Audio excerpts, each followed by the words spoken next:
दिनांक 3 जानेवारी आणि 4 जानेवारीला शिर्डी येथे ज्योत निष्ठेची लोकशाहीच्या संरक्षणाची या टॅगच्या नावाखाली राष्ट्रवादी काँग्रेस पक्षाचं अधिवेशन झालं। या अधिवेशनात राज्यातील सर्वच कार्यकर्ते त्या ठिकाणी उपस्थित होते आणि त्या कार्यक्रमाला आमची त्या ठिकाणी उपस्थिती होती। त्या 2 दिवसाच्या शिबिरामध्ये अनेक वक्त्यांनी idea of India, Gandhi, Nehru आणि आंबेडकर यांचा भारत नेमका कसा आहे हे सांगण्याचा प्रयत्न केला। त्यात माजी मंत्री जितेंद्र आव्हाड यांचेही त्या ठिकाणी संबोधन झालं आणि त्यांचा भाषणाचा सूर हाच होता की गांधी, नेहरू, आंबेडकरांचा भारत नेमका काय आहे, इथली भारतीय परंपरा नेमकी काय आहे। आणि त्या अनुषंगाने आता तत्कालीन जे राम मंदिर निर्माणाचं काम चालू आहे, बहुसंख्य हिंदूंचं असं आहे मत की आमचं जे दैवत होतं त्या दैवताचं मंदिर त्या ठिकाणी व्हायला हवं आणि ते मंदिर जागतिक दर्जाचं व्हावं असं अनेक वर्षापासून या देशातल्या बहुसंख्यांचा तो आधार घेत येत्या 22 जानेवारीला राम मंदिराचं त्या ठिकाणी उद्घाटन जे होत आहे त्या उद्घाटनाला निमंत्रण कोणाकोणाला द्यावं यावर संपूर्ण देशामध्ये आणि महाराष्ट्रातही त्या ठिकाणी विचारविनिमय चालू आहे।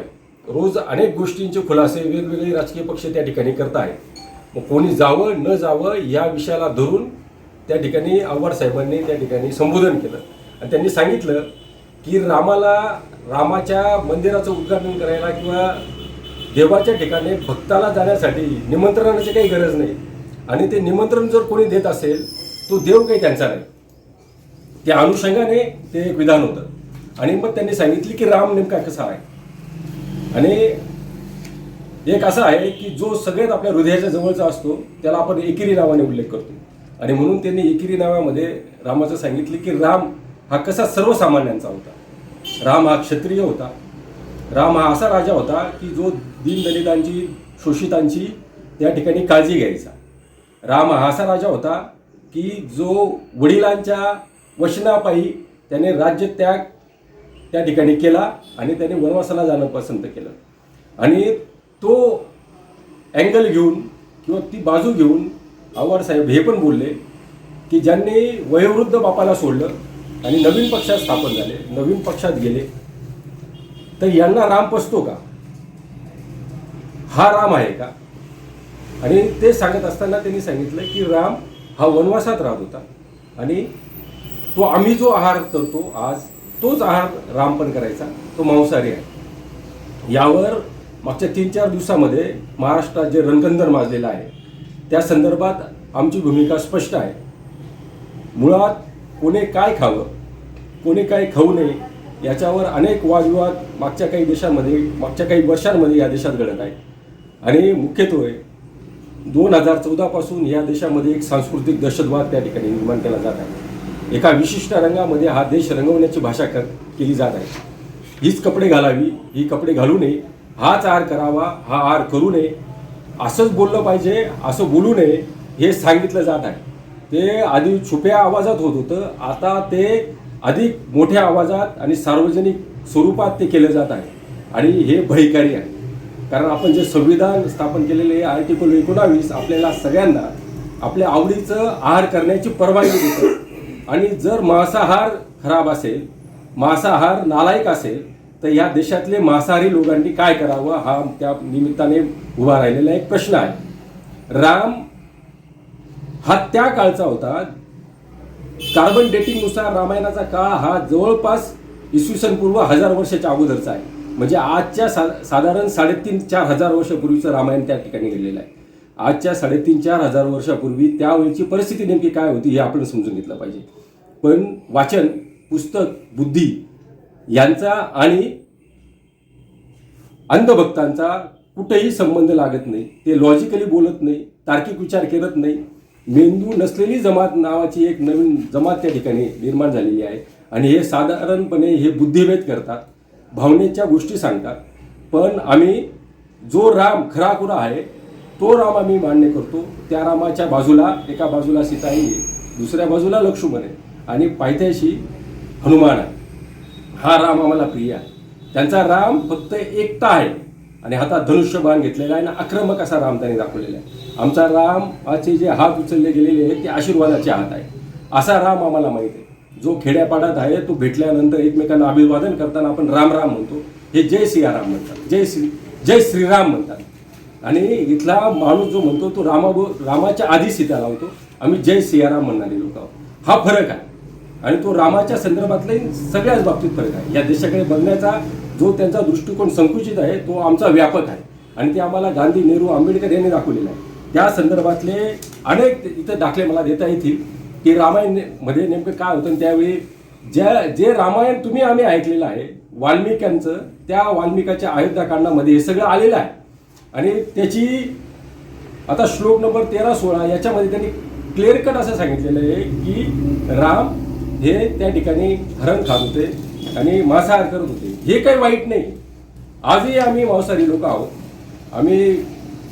आणि कोविड नंतरची मांसाहार कसा आवश्यक आहे डॉक्टरांनी आपल्याला सांगितलेलं. हा एक मुद्दा झाला. गीत रामायण साधारण गदी माडगुळकरांचं महाराष्ट्रामध्ये गीत रामायण खूप फेमस असं ते गीत रामायण होतं. त्यांनी गाण्याच्या स्वरूपात आणि गद्याच्या स्वरूपात गीत रामायण सांगण्याचा प्रयत्न केला. त्या गीत रामायणामध्येही आणि तो काळ साधारण 55चा, म्हणजे विचार करा की आजच्या एक साधारण 30-40 वर्षापूर्वीचा काळ, त्या काळात ते इतका गजब झाला आणि तो आज होतोय.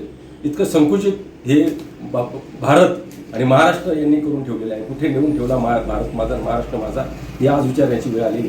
त्यात ते म्हणतात, त्यांचं एक आहे की या इथे लक्ष्मण भानकुटी जेव्हा ते दंडकारण्यात आले त्यावेळेचा तो प्रसंग आहे.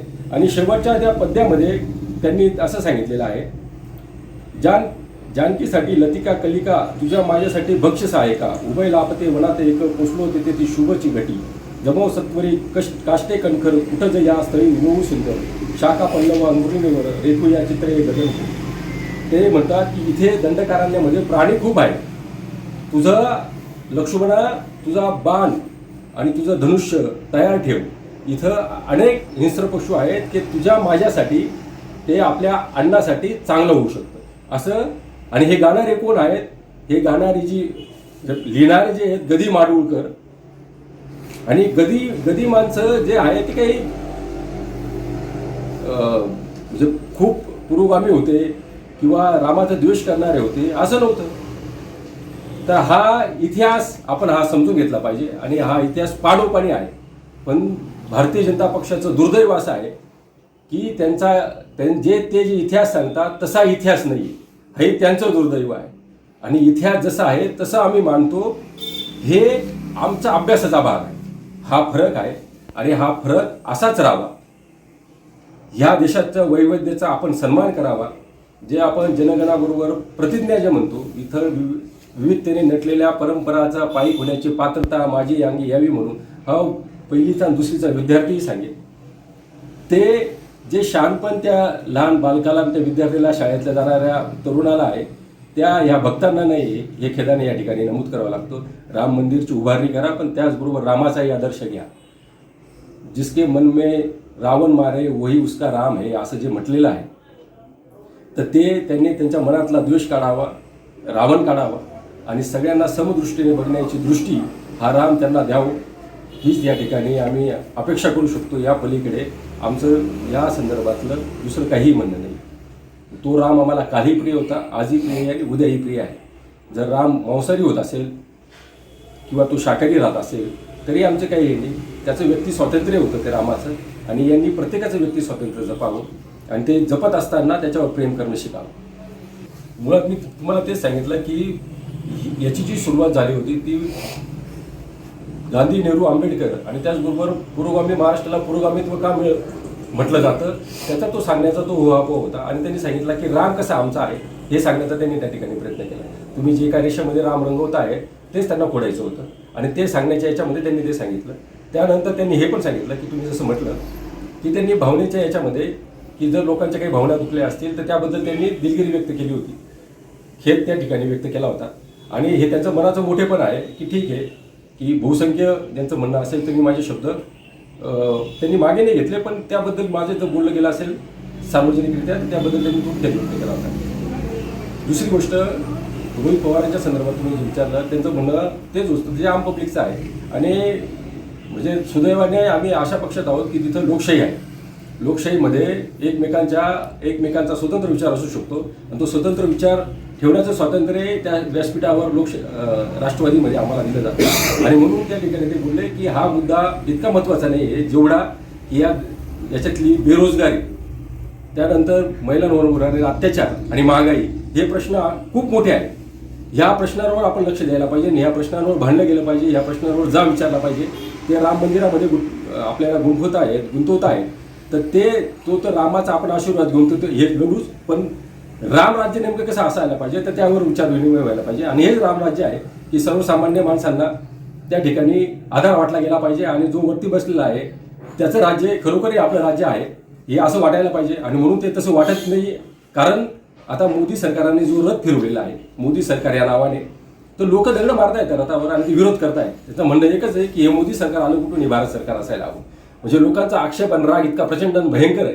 आणि हे नॉन पॉलिटिकल मूवमेंट, कुठले राजकीय पक्ष विरोध करत नाही तर सर्वसामान्य माणूस विरोध करतोय. ज्याने संविधान वाचलेले फुले शाहू आंबेडकरांचा जो महाराष्ट्र आहे त्या महाराष्ट्रातल्या राहणारी ही पुरोगामी आणि हे पुरोगामित्व अखंड जपण्यासाठी हे आपण बोललं गेलं पाहिजे, हे सांगितलं गेलं पाहिजे. जरा बोललोच गेलं नाही तर यांचा सांस्कृतिक दहशतवाद असाच चालू राहील. त्यांनी दिलगिरी व्यक्त केल्यानंतरही त्यांना मारायची, तोडायची आणि त्यांना खुलेआम कत्ल करण्याची भाषा केली जाते. हे संविधानामध्ये मान्य नाही. प्रत्येकाला व्यक्ती स्वातंत्र्य आहे, त्याचा विचार ठेवण्याचं स्वातंत्र्य आहे. त्या संबंधी तुम्हाला काय गुन्हे दाखल करायचे ते करा, पण तुम्ही याची जीभ छाटू, त्याची हे करू, मनुस्मृतीमध्ये जे सांगितलेले ते जर बोलण्याचा तुम्ही प्रयत्न करत असाल तर ते हाणून पाडण्याचं काम आमच्यासारख्या लोकांचं आहे आणि ते आम्ही सातत्याने करत आहोत.